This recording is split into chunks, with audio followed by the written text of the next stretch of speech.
I can't quite believe another year is coming to an end, and I thought it would be good to make a list of things I've learned through the year. Not only techniques or different seams, but to look inside and see what I've learned about myself in the sewing room. And I think it's a much more positive view to have a look back and see all these positive things you've learned than to make yourself a list of resolutions that maybe you don't complete, or maybe at some point you don't want to do anymore, and they stay there, they are heavy, and they are not good for you. It's baggage and then you feel bad about yourself. So stay with me, comment the things you've learned through the year, and don't forget to subscribe if you like talking about sewing. We don't only talk, we sew as well.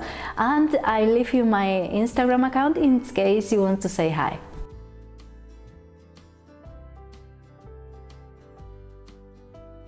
The first thing I'm really happy about is that I've learned what my different presser feet are for. At least I figured it out. I still have to use them, but I'm quite happy about it. It was something that was almost painful to look at. I have all those tools and I don't use them, and it's really silly. I always say that tools are not a waste of money, but an investment. But if you invest your money, just at least use it. So I was quite happy to force myself to make that video about them and to just at least figure out what they're for. I've used the embroidery foot, and I plan to keep using it because I have a few projects around, and the one with the plastic on top, that I was told it was really useful to sew faux fur and blankety things and hairy stuff, because it avoids it going underneath. So that's really good. They work just fine, and it's amazing. I mean, they have a design, what they're for, and they work perfectly fine, so just use them. Another thing is learning the names, because I can't be saying the one with the plastic bit on top, can I? Another thing I learned painfully is not to trust the pattern magazines.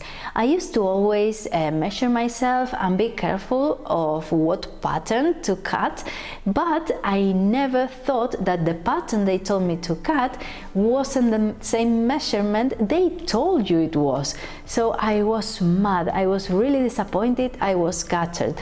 And now I know for the next time that I have to measure all the little patterns, all the pieces, and see if they sum up to the measurement I need. I ended up using the pair of trousers I'm talking about, but they're not completely comfortable. I could manage to open the back darts, and that way I gained 4 centimeters back, but they are still a bit tight, and the pockets open because of the tightness. But well, I know for next time. And one thing I know I've done during all these years of YouTube is just, and before even, is just to look it up, to just not sit around and complain and be sad, just look it up and move and get things done. No one's going to teach you. If you're self-taught, you just have to learn, and you have to look it up and to do things on your own. Someone who is self-taught is always reading blogs and books and finding out how to do things, and even I call it sewing mentally, like you're in the shower but you're thinking how to sew something and what you have to turn and shift to make something happen. So that's always good, and it's to be proud of. And all this has made me learn a lot. I've learned a lot about different techniques, about different ways of doing something, and about things I haven't done before. That's why I always say I like pattern magazines, because they challenge me to do something new, to try something I haven't done before. But it's always good, even if you don't follow a pattern magazine, it's always good to challenge yourself, to level up, to do something different, something new, and something exciting, even though it's a bit difficult at times, or you're a bit afraid. When you're sewing and you make mistakes, it's quite difficult not to feel terrible and frustrated because you are wasting your time because something didn't turn out as you wished or as you hoped. Then you're wasting money because all those fabrics maybe if you can't use them because of the mistake, because it's too obvious or too difficult to mend or impossible to mend.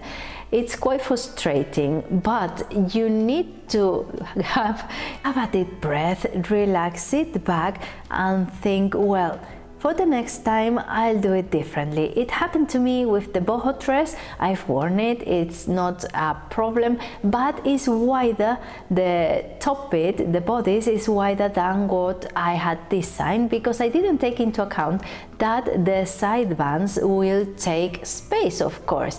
And it happened to me as well when I did a Padrones pair of trousers that I didn't manage to do the pockets. But then I learned, and the next time when I did my son's Mago costume, they turned out great. Thank you to all of you who gave me little tips. And just this week I made a Japanese handbag and it didn't turn out as I hope it will or I have thought, because the really nice and chic and elegant black satin turned out into a rubbish bag from my point of view. So well, you're always learning. You've learned about different techniques, you've learned about different sewing tools, you've learned about how to place your pattern on your fabric. But once you know it, you can place your pattern differently in another angle to get the most out of your fabric, or to make a different cut, a different pattern, and to sew differently. And all this relaxed sewing is just a result of that, of reading a lot, of learning a lot, of sewing mentally a lot, and of course of making loads of mistakes. And what does all of the above give you? Confidence, just confidence, confidence in everything. Confidence to cut an expensive fabric, confidence to cut a pattern magazine, confidence to use different tools or different techniques, just confidence in general. I always say that the YouTube channel has given me the opportunity to learn a lot about sewing, has made me learn about sewing, because before that I didn't sew as much as this. I of course did some mending and a dress for a wedding or something like that, but never as much as I do now. So I owe it that, it's made me learn. And talking about confidence, another thing I've learned during this year is to trust my instincts when upcycling. I love upcycling. When I started sewing, I used to do loads of upcycling, and it was something that I left behind, and last year I made a resolution about making a video every month of upcycling. Upcycle something I had in my wardrobe or in my husband's, and I've done it. I'm really proud of it. There are loads of things I've done that I wear a lot. The tracksuit skirt, it's really comfortable and I wear it a lot. The scarf dress is so nice and I can still wear it as a scarf.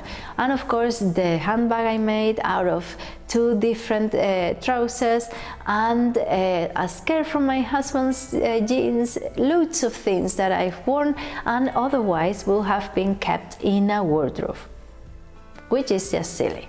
What about you? Do you upcycle?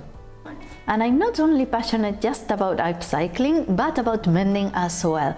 Last year I made a resolution about making videos about mending stuff. I used to do them every once in a while, and I started making it more often, looking at things around the house that needed mending, and I'm quite proud of that. The future is mending and repurposing and reusing stuff. And this is true because I've done loads of sewing and I haven't spent that much, so we're doing things quite good around here. And one thing I've learned as well is that I have to be proud of what I do. I always do things that are useful, things that I need. I don't just sew as a hobby, but I make things that are useful for the house, for my family, or not only from scratch for myself, but for everyone else. So that's something to be proud of, to make the most out of your wallet, your house, and your wardrobe. Many times when someone asks you, oh, you sew, and you sort of say it quietly, oh yes, I did that, I made that myself. No, you have to do it loudly and be proud of yourself. It doesn't mean that you need a tattoo on your forehead, I sew either, but you have to be proud of yourself, don't you? Any hobby you're going to start means an effort, means time, means thinking about it, and means, of course, resources. But it's really rewarding when something turns out great and you're really proud of yourself. So let me know that in the comments if at some point you've felt like this before, or what you've learned this year, or the resolutions even for next year. And don't forget to subscribe, because I upload twice a week, and that way you don't miss anything. And I leave you here a link to all the talking about sewing videos, Blah, blah, blah, blah, blah, blah. and my Instagram account as well, in case you want to say hi. And what else? And I'll see you next year. Just next week, really. Bye.